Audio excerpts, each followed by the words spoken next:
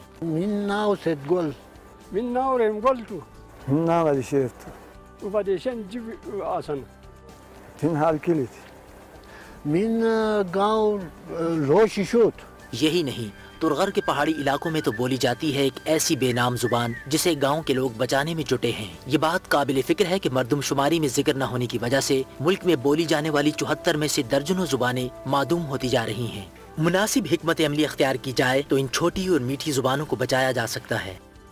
तो जनाब उर्दू ज़बान की अहमियत के ऊपर इस वक्त हम बात कर रहे हैं। 2 मौजूद मेहमान हमारे साथ मौजूद हैं और इनसे पूछेंगे कि इस ज़बान की जो अदाई होती है वो किस तरह से की जाती है। सर बस ये इसमें तो ये मलूज़ रखा जाता है कि हम जिस ज़बान बड़ी खूबसूरत लगती है, अगर उसी अंदाज में जो उसमें तय कर दिए गए हैं उसूल, तो अगर उसी तरह बोले जाए तो उसमें एक हुस्न पैदा होता है।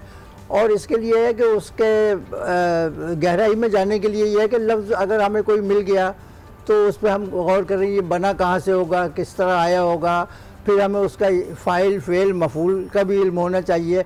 जैसे कातिल कत्ल मक़तूल, सही, हाँ, जैसे कत्ल हुआ है तो उसका करने वाला कातिल मक़तूल, सही। तो इस तरह से अगर हम इन पर गौर करें तो हमें 3 चीजें मिल जाती हैं, फाइल, फेल और मफूल। फाइल, फेल और मफूल। अच्छा, अमरी भी हमारे साथ बैठी हुई है। अमरी, अभी हम थोड़ी देर पहले ब्रेक के लिंक में यही बात कर रहे थे कि हमारी ज़बानों के बीच में जो इंग्लिश का वर्ड आता है उससे कहीं हमारी अपनी ज़बान की अहमियत जो है थोड़ी कम लगने लगती है, क्योंकि लोग उस इंग्लिश के वर्ड को ज़्यादा फोकस करके बोलते हैं और पूरा जो जुमला होता है उर्दू का उसकी अहमियत कम हो जाती है। इस हवाले से क्या कहेंगे आप? देखिए, एक बात तो यह है कि हमें ये समझ में नहीं आता कि एक लफ्ज़ शामिल करने का क्या मतलब है। या तो आप पूरा जुमला अंग्रेजी में बोल लीजिए या उर्दू में बोल लीजिए, लेकिन हमारे यहाँ ये जो चाट की तरह की मिक्स प्लेट बनने लगी है, ये बड़ा मसला करती है। दूसरी बात यह है कि जो लफ्ज़ आपकी ज़बान में आ गया, अब वो आपकी ज़बान में जिस तरह अदा किया जाएगा आप उस तरह अदा करेंगे। सही। लेकिन हमारे यहाँ कोशिश ये होती है कि अंग्रेज़ी के लफ्ज़ को बिल्कुल उसी प्रोनाउंसिएशन के साथ बात की जाए या लहजा भी वही बना लिया जाए कि उसी लहजे में हम वो लफ्ज़ इस्तेमाल करें। तो ये कोई ज़रूरी नहीं है। मसलन हम कॉपी को कॉपी कहते हैं, कापी भी लिखते हैं, लेकिन उसको कॉपी करना जो है वो जरूरी है। कॉपी नहीं होना चाहिए, तो लेकिन बैंगल्स भी नहीं होना चाहिए। असल मसला देखें, हम लोग मामले की संगीनी को नहीं समझते। अगर हम सिर्फ ये बात समझ लें कि आज हम एक हालत जंग में हैं, और ये जो जंग है ये अब दाखिली और खारजी दोनों सूरतों में होती है, जिसको माहिरीन ने जर्मन फिलोसफिकल ट्रेडिशन का नाम दिया है, और इसका सबसे बड़ा हथियार है ज़बान। अगर आपकी ज़बान ख़त्म हो गई, आप ख़त्म हो गए, आपकी शनाख्त, आपकी कौमियत, आपका वजूद ख़त्म हो गया। तो हमें यह समझना चाहिए कि हमारा वजूद ख़त्म करने की कोशिश की जा रही है। जिस दिन हमने इस बात को समझ लिया, इस संगीनी को हमारे जहन ने कबूल कर लिया, फिर हम कोशिश करेंगे अपनी ज़बान को ज़िंदा रखने की, क्योंकि ज़बान तभी ज़िंदा रहती है जब आपके अंदर दाखिली तकाज़ा हो ज़बान बोलने का, सिर्फ मजबूरन नहीं कि आपको उर्दू बोलनी है। अब हमारे यहाँ मसला ये है कि हम इसे सरकारी सतह पे अब तक राइज नहीं कर सकते, तो अंग्रेजी राइज हो चुकी है हमारे यहाँ बाकायदा जी बिल्कुल। हालांकि सुप्रीम कोर्ट से ये फैसला आ चुका है कि हमारी सरकारी जबान उर्दू हो, बिल्कुल सही, लेकिन नहीं है। अच्छा, फिर हमें ये समझ में नहीं आता कि जिन असेंबलियों में बेचारे जाली डिग्री वाले लोग बैठे हुए हैं उनसे अंग्रेजी में बात करना, वो कहाँ की मसलहत और कहाँ की दानिशमंदी है, उन बेचारों की समझ में कुछ आता ही नहीं। आधा से ज्यादा को तो शायद सिंधी आती है या फिर दीगर जबानें वो बोलते हैं। और दीगर जबानें भी बोलें, हमारी और जबानें भी बहुत प्यारी हैं, हमें उन जबानों को भी जिंदा रखना चाहिए। लेकिन उर्दू हमारी कौमी जबान भी है और हमारे राब्ते की जबान है। अगर आप यही जबान नहीं सीखेंगे तो आप राब्ता नहीं कर सकते। अच्छा, अब अंबरीन, ये तमाम मसाइल तो पहले से मौजूद हैं और इसकी निशानदेही रिपोर्ट में भी कर दी गई है, और आप जैसे जो लोग हैं वही इसके लिए बीड़ा अगर उठाएं तो यकीनन कुछ ना कुछ हो सकता है। अदायगी के हवाले से बात हो रही थी, जैसे अभी मैंने गलत बोल दिया, अदायगी ये लफ्ज़ है अदाई असल में, आपने अभी बताया। तो अदाई के लिए क्या इक़दाम उठाने होंगे, हमें इस पूरे जवाल से निकलने के लिए हमें क्या करना होगा? इसमें सबसे बेहतरीन किरदार तो मीडिया अदा कर सकता है। लेकिन सर, मीडिया तो आप देखते हैं अंग्रेजी और उर्दू की मिक्स चार्ट प्लेट वजह यह है कि मीडिया में जो लोग आए उनके बाकायदा छान पटक के ऐसे लोग आए कि जो उनकी उर्दू, जैसे कहीं भी होता था कि वो जिस जबान के लिए बोलने आया है वो जो है वो बिल्कुल ही उसी एक पैमाना स्क्रूटनी हो कि कहाँ तक उसकी लियाकत है, कहाँ काबिलियत है। बाज़ इदारे ऐसे हैं हमारे पड़ोसी मुल्क में भी जहाँ पे अगर कोई उर्दू का अनाउंसर है रेडियो में वहाँ पर, और वो है तो वो अगर एमए इन उर्दू होगा, अगर वो माइक्रोफोन के आगे बैठा हुआ है, इंग्लिश का है तो एमए इन इंग्लिश, उस जबान में मास्टर होगा वो किया हुआ होगा। तो मुताल्लिका तालीम बहुत ज़रूरी है, मुताल्लिका तालीम बहुत ज़रूरी है। अगर कोई सियासियात में जा रहा है बहुत ज़रूरी है, और वो है इस्लाह का शोबा। अब जैसे ये इस्लाहकार हैं, लेकिन ऐसे और लोग कितने हैं चैनल्स पर? बहुत कम है। हर चैनल पर आपको एक शोबा बनाना चाहिए जो इस्लाहकार हों और वो आपकी इस्लाह करते रहें कि ये लफ्ज़ इस तरह अदा होगा। यहाँ तक लाइल्मी है, ये तो खैर ज़ुबान का मामला दूसरा है। अब जैसे पढ़ते हैं कहीं पर भी आ गया कि हज़रत उस्मान रज़ी अल्लाह ताला, एक जगह मैंने एक टिकर चल रहा था, रज़ी अल्लाह ताला अन्हा के यौम शहादत पर एक जुलूस निकला जी। तो अब उसने मुझसे नहीं रहा गया, फिर मैंने उस इदारे को फ़ोन किया, मैंने कहा मर्द के लिए अनहो होता है, औरत के लिए अनहा का इस्तेमाल होता है। तो ये एक लेक ऑफ नॉलेज भी है, यानी कम इल्मी भी है, इस तरह की मालूमात की कमी है, फुकदान है। क्योंकि वक्त मुख्तसर है और अंबरीन भी हमारे साथ मौजूद हैं, आखिरी कलमात आपके क्या होंगे कि उर्दू की बेहतरी के लिए, उसकी तरवीज के लिए क्या किया जाए? देखिए, उसके लिए सबसे ज़रूरी ये है कि अपनी ज़बान से मोहब्बत करें, अपनी शनाख्त से मोहब्बत करें।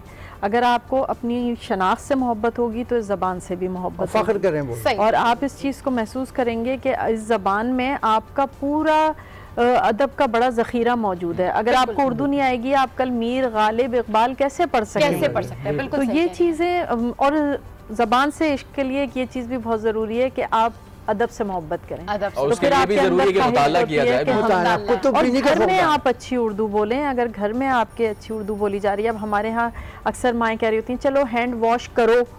हाँ। अभी कितना गलत जुमला है, लेकिन वो कहेंगी इसलिए कि उन्हें लग रहा है कि वो अंग्रेजी स्कूल में बच्चा जा रहा है तो घर में भी अंग्रेजी होनी चाहिए। अंग्रेजी तो वो सीख ही लेगा स्कूल जाके। हाँ। आप घर में उर्दू बोलिए ताकि बच्चे को उर्दू समझ आए और अच्छी और दुरुस्त उर्दू बोलने का सलीका उसके अंदर पैदा। बहुत शुक्रिया अमरी और सराबित, आप दोनों हमारे शो पर आए और उर्दू के लिए इतनी ज़्यादा बातचीत की। डेफिनेटली हमें हमारी कौमी ज़बान पर प्राउड करना चाहिए और आज इन दोनों से मिलकर मुझे वाकई में ये एहसास हो रहा है कि हमारी ज़बान में बहुत ज़्यादा वसअत है, बड़ी ज़बरदस्त हमारी ज़बान है। अगर हम इसको सही बोलें और इसके तलफ़्फ़ुज़ की सही अदायगी करें तो यकीन मानिए इंग्लिश से या दूसरी ज़बानों से बहुत बेहतर ज़बान है, क्योंकि इसके अंदर बहुत वसअत है। इस हवाले से भी मज़ीद बात करेंगे, आगे मज़ीद भी हो सकता है हम प्रोग्राम्स करें, लेकिन फ़िलहाल गुड मॉर्निंग आज में यहाँ वक्त एक ब्रेक का, कहीं जाएगा मत, स्टे विद अस।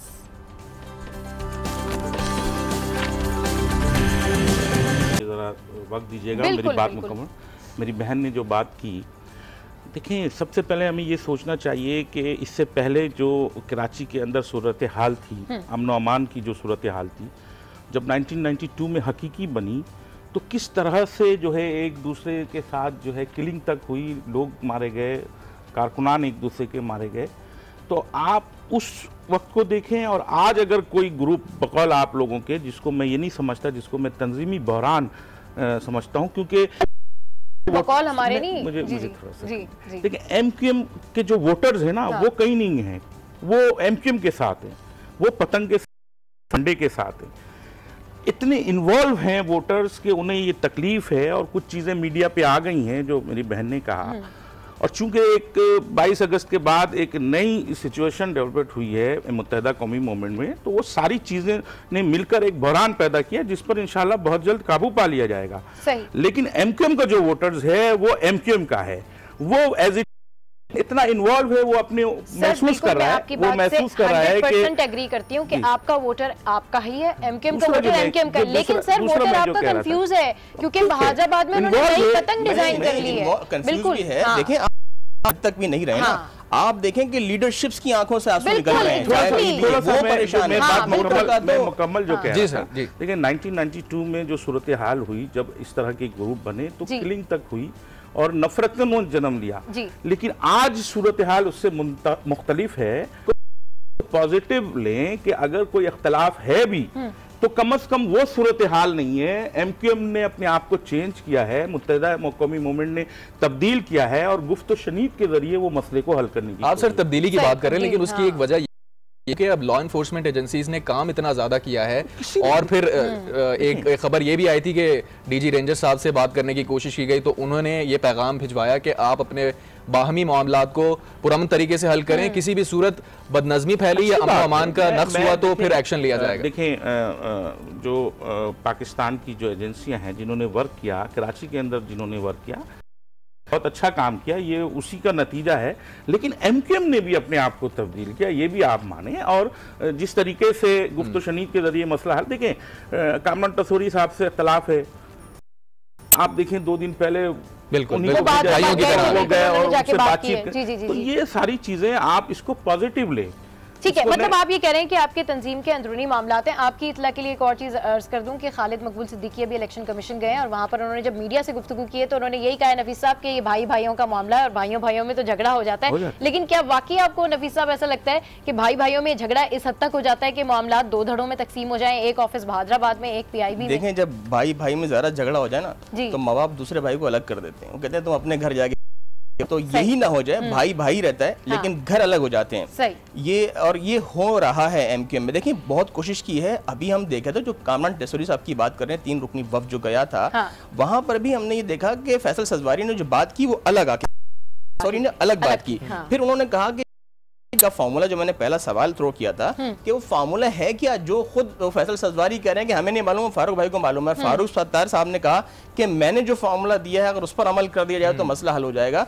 तो ये जो बातें हैं, ये जो उलझाव, ये बहुत अरसे से हम सुन रहे हैं, लेकिन आप बहरहाल दुआ। मैं आता हूँ नुसरत साहब के पास दोबारा कि ये बड़ी फोकल रही हैं, बड़ी, जिसे मैं कहता हूँ आउटस्पोकन क्रिटिक्स हैं असेंबली के अंदर। तो मैंने जो पहला इनसे सवाल यही किया था कि पीएसपी से मुलाकात हुई थी बहर फंक्शन लीग की, मैडम ये बता पीएसपी के बाद को आपने वो कर दिया, जो ग्रैंड अलायंस आप बनाने जा रहे हैं ये पीपल्स पार्टी को कितना बड़ा चैलेंज देगा? और पहले भी आप लोगों ने बड़े दावे किए थे और जलसा भी आपने बड़ा अच्छा किया, बहुत पीपल्स पार्टी को कितना बड़ा चैलेंज देगा, इस सवाल का जवाब लेंगे हम एक ब्रेक के बाद, क्योंकि गुड मॉर्निंग आज में यहाँ वक्त हुआ है एक इंस्टेंट ब्रेक का, तो कहीं जाएगा मत, कीप वॉचिंग गुड मॉर्निंग आज।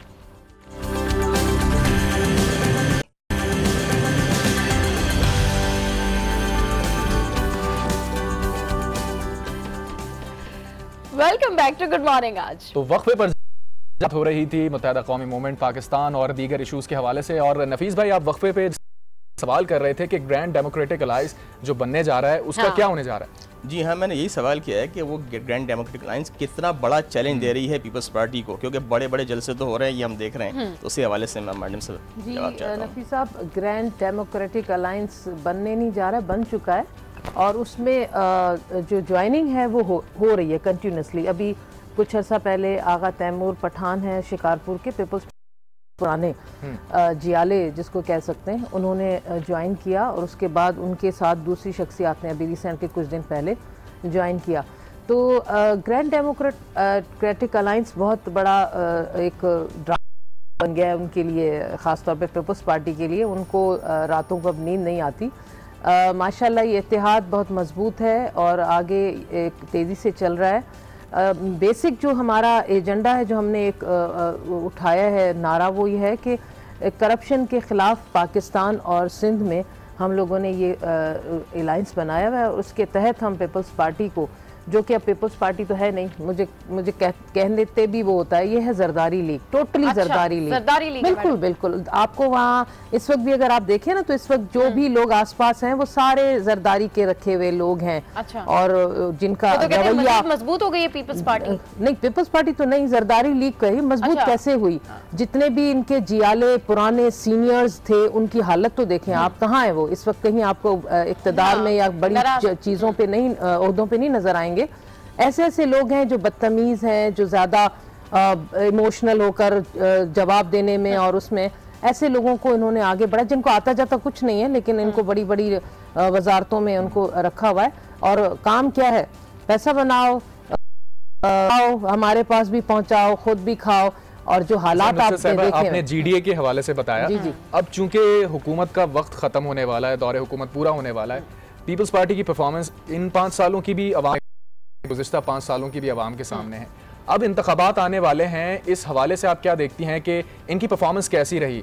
आप अप टू द मार्क कहेंगी परफॉर्मेंस को, या परफॉर्मेंस आप क्या कहेंगे? देखिए, मेरे कहने या ना कहने से कोई वो नहीं है, मैं बता रही हूँ आपको, ये तो इतनी बड़ी हकीकत है जिसको चैनल भी डिनाई नहीं कर सकता, जो कि आपके चैनल ने जिस हद तक पूरे सिंध को कवर किया है। वाला तो कहते हैं कि बहुत तरक्याती काम, तो वो तो कहेंगे, क्योंकि वो तो ख्वाब देखते हैं, मंजूर वसान वाले ख्वाब देखते हैं। हाँ। तो ये सारी चीजें कम देख रहे हैं, वो कम देख रहे हैं, क्योंकि पता है हकीकत जो है वो उल्टी हो चुकी है। जहां मैं सिर्फ ये कहूँ कि 1000 अरब से ज्यादा का तरक्याती बजट, 1000 अरब अगर कहते हैं तो कहने में हमें कितना अजीब सा, माय गॉड, इतनी जो डेवलपमेंट फंड्स के हवाले से इन्होंने रिलीज की, और आपको डेवलपमेंट कहीं दिखे तो हम कहें कि हाँ कारकर्दगी है।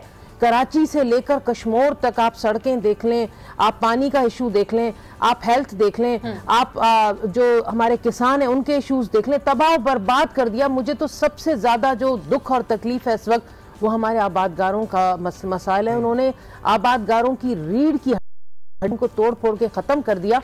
उन्होंने आखिर अपनी फसलों को, जिस मुल्क जिस सूबे में आबादगार किसान अपनी फसलों को आग लगा दें, जो उनकी कमाई होती है, जो जिंदगी का जो उसके बाद आपको हालात है, ये कारकर्दगी है जो मैं आपको बता रही हूं। के ऊपर नजर डालें तो सूरत हाल बड़ी खराब है। आप थर देख लें, मिट्टी देख लें, इंटीरियर से चले जाएं, लाड़काना चले जाएं, लाड़काना जो उनका हब है, बिल्कुल जो उनका किबला है, जो कहते हैं। खालिद साहब, बिल्कुल जिस तरीके से हम ओवरऑल बात कर रहे हैं कि सिंध की हालत इज़ार के ऊपर पीपल्स पार्टी की कारकर्दगी के हवाले से, वहीं कराची में भी हम देखते हैं कि MQM एक ऐसी जमात रही है जिसने रूल किया है कराची को, मतलब जिसने कराची शहर के काम भी किए, इकदाम किए हैं, लोगों ने आपको सपोर्ट किया है, वोट दिया है। लेकिन अब अगर हम इस कराची को देखें तो इस कराची के साथ अब बड़े बड़े स्टार्स हों, सेलिब्रिटीज हों या कोई भी हो, वो ये कहते हैं जी सारा कराची तो कचरा कचरा है। इसके लिए सर क्या इकदाम किए? ये सुधार को पहुंचाया किसने?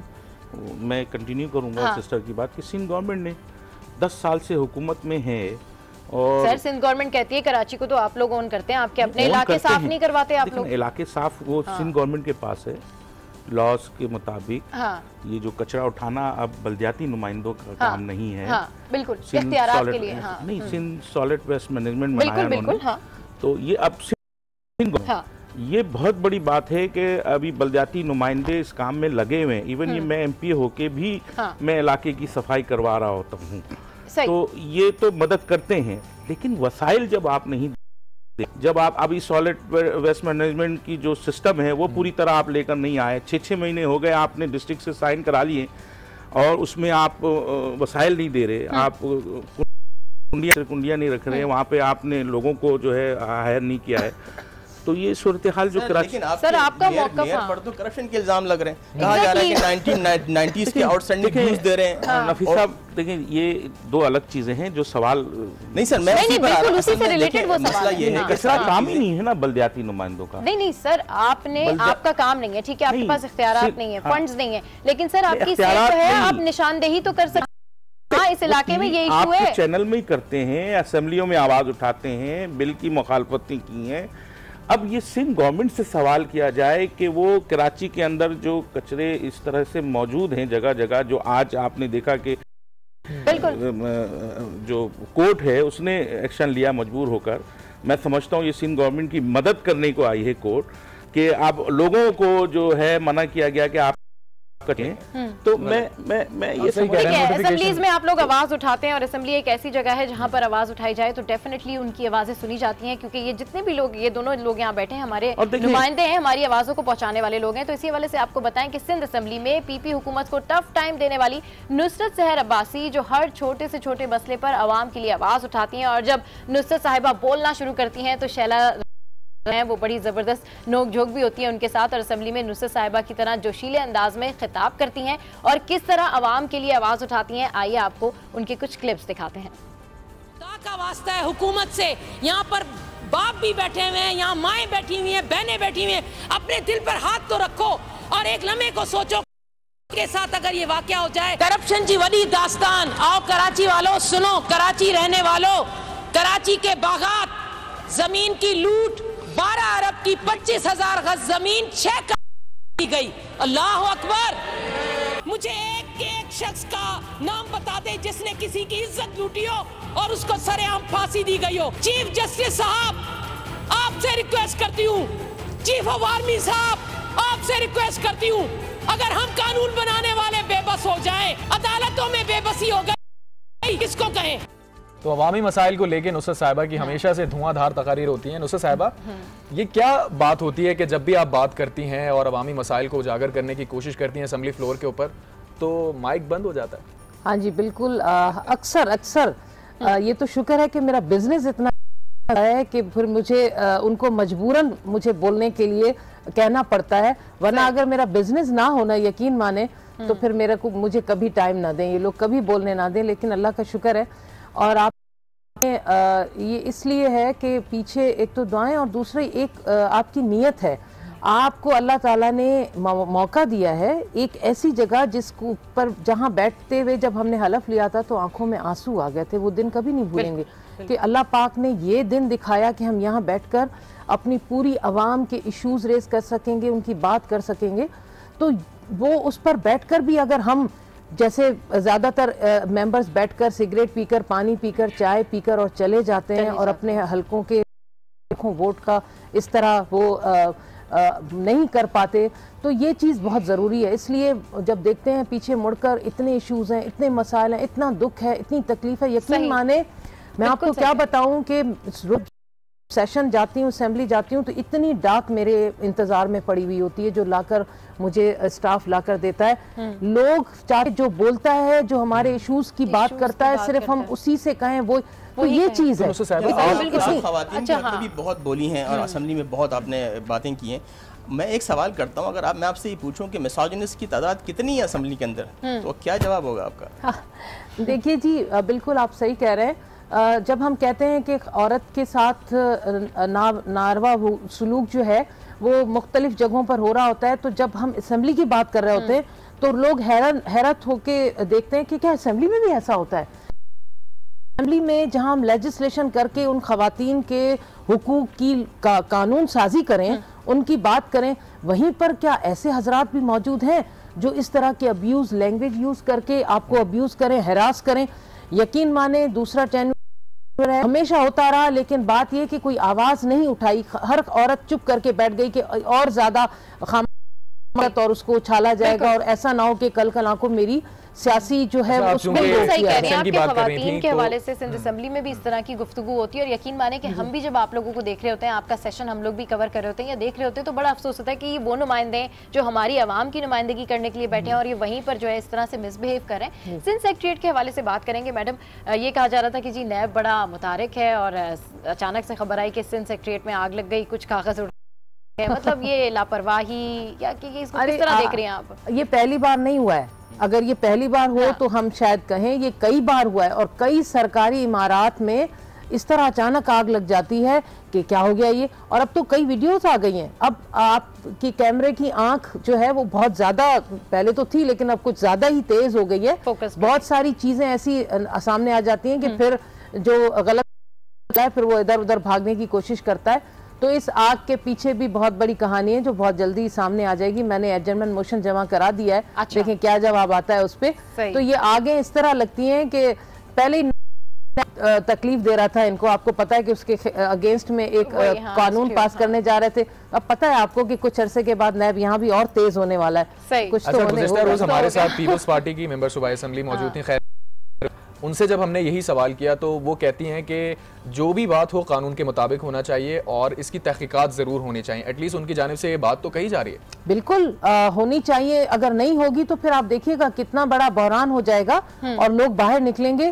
क्योंकि सिंध सेक्रेटेरिएट एक ऐसा इदारा है जहाँ पर पूरी सिंध का बहुत बड़ा रिकॉर्ड पड़ा हुआ है और ऐसा रिकॉर्ड है जिसमें बहुत कुछ आपको आगे जाके मालूम होना है। करप्शन के ऐसी दास्तानें हैं जो वहां पड़ी हुई फाइलों में आपको मिलेंगी। अब इस तरह अचानक आग लग जाए और सारा रिकॉर्ड जल जाए तो इसका ये बहुत बड़ा सवालिया निशान है जिसकी जिम्मेदार हुकूमत वक्त है, उसको जवाबदेह होना पड़ेगा कि क्या हुआ, किस तरह पूरी तहकीकात होगी।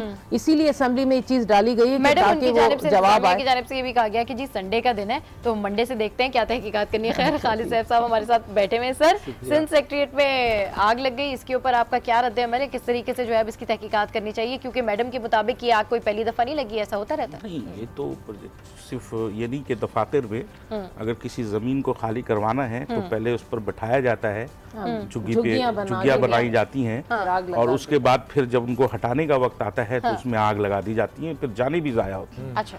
तो ये सिलसिला तो पहले से है और ये चलता रहेगा जब तक कानून की अमल दरामदगी नहीं होगी। अच्छा सैफुद्दीन साहब, इसमें ये बात जरूर ऐड कीजिएगा क्योंकि जो आग लगी है वो बड़े इंपॉर्टेंट डिपार्टमेंट्स के अंदर लगी है, फूड डिपार्टमेंट और ख़ास तौर पर PWD डिपार्टमेंट के अंदर लगी है, उसमें तहकीकात चल रही हैं। और अगर एक जिक्र उसमें अगर किया जाए तहकीकात का तो सिंध सेक्रेटेरिएट के बिल्डिंग की जो बात की जाए 7 अरब रुपए के उसका तखमीना लगाया गया था, फिर वो 11 अरब रुपए में जाके बिल्डिंग तामीर हुई। इस तरह की कुछ मजीद तहकीकात भी चल रही। देखिए पूरी सिंध गवर्नमेंट जो है 10 साल का अरसा मैं समझता हूँ ये करप्शन पे ही जो है का पूरे सिंध से जिस तरीके से इन्होंने पैसे को बटोरा है, एक जिला ऐसा नहीं है जहां पर कोई ऐसी चीज नजर आती हो, कोई डिपार्टमेंट ऐसा नहीं है। हेल्थ डिपार्टमेंट देखें आज तक उसकी सूरत हाल ऐसे ही है, एजुकेशन की सूरत हाल ऐसे ही है। लेकिन सर इसमें थोड़ी सी तल्ख बात पता है क्या है कि पिछले 10 सालों में आप भी उनके साथ पावर शेयरिंग करते रहे ना। नहीं देखें, पावर शेयरिंग की बात अलग है, हुकूमत में रहना अलग बात है और हुकूमत करना अलग बात, तो वो एक अलग मौजू है, उस पर फिर कभी बुलाइएगा तो बात करेंगे। इंसान जैसे आज हमारे तंजीमी बहरान है उसमें गुफ्तो शनीद हो रही है, इसी तरह 2 पार्टियों में भी गुफ्तो शनीद होती है, उसका हिस्सा भी बनता है। जिस तरीके से आप कह रहे हैं कि अगर फंक्शनल लीग है मतलब मैं एक बात थोड़ा सा मुझे देखें, आज अगर सिंध में अगर कोई अल्टरनेट है पीपल्स पार्टी का तो वो MQM और प्लस फिर फंक्शनल लीग है या एक जो छोटी मोटी पार्टी है। लेकिन मैं आपको एक निशानदेही करना चाहता हूँ कि बदकिस्मती है कि MQM का किरदार अदा किया हर अदवार में MQM एक मखसूस सीट लेकर आई, लेकिन अंदरूनी सिंध से फंक्शनल लीग वो रिजल्ट नहीं दे पाई जो उस तरह से वो दे, तो गवर्नमेंट जो है वो चेंज हो, तो मजबूरन जो है वो भाई हमारे यहाँ कराची में जिस तरह वोट डलता रहा वो वो हम ना कर सकते। मुझे कहना पड़ेगा यहाँ बड़े बड़े नालों में जो शनाख्ती कार्ड और जो मिले और जो मशीनें अंदर जाके, सॉरी सर भाई हम वो काम ना कर पाए इसलिए हम वो रिजल्ट ना अभी ज्यादा दूर नहीं है। देखिए अभी बहुत बहरानों से गुजर रही है मुत्तहिदा कौमी मूवमेंट, और आप लोग ये बता रहे हैं कि शायद अब MQM की सूरत हाल वैसी नहीं हो, लेकिन बीइंग एक कारकुन नहीं सर, हम तो ये बता रहे हैं कि सूरत हाल बेहतर कैसे हो, नहीं बेहतर होगी और इंशाअल्लाह ताला MQM का वोटर्स बिल्कुल। चलें ठीक है सर, आपका पॉइंट आ गया। नुसरत साहिबा, क्योंकि प्रोग्राम का वक्त खत्म हो रहा है, तो वन लाइनर बताइएगा कि कराची में जो आप मसाइल देख रही हैं, कचरा है, दूसरे मसाइल हैं, हल क्या होगा? हल कराची का ये है कि पहले तो MQM को यूनाइट होना पड़ेगा, ये बहुत जरूरी है। अगर ओन है इनको यूनाइट होगा तो ये दूसरी बात ये ओन करता, और दूसरी बात इनको अब वो पहले वाली नहीं करनी पड़ेगी, पीपल्स पार्टी के साथ जो दोस्ती करें। और सबसे बड़ी बात है कि अब जो ये पीपल्स पार्टी कर रही है ना कि कराची में हमने ये बड़ा काम किया और हमने 2-3 सड़कें बना ली और ये कर लिया वो कर लिया, ये कुछ नहीं कर सकते। कराची के हवाले से इन्होंने कभी कराची को ओन नहीं किया, इन्होंने ओन करके भी कराची को कुछ नहीं दिया। कराची के लोगों को सोचना पड़ेगा कि किसको लाना पड़ेगा। नहीं, हकीकत आज कराची के लोगों को सोचना पड़ेगा कि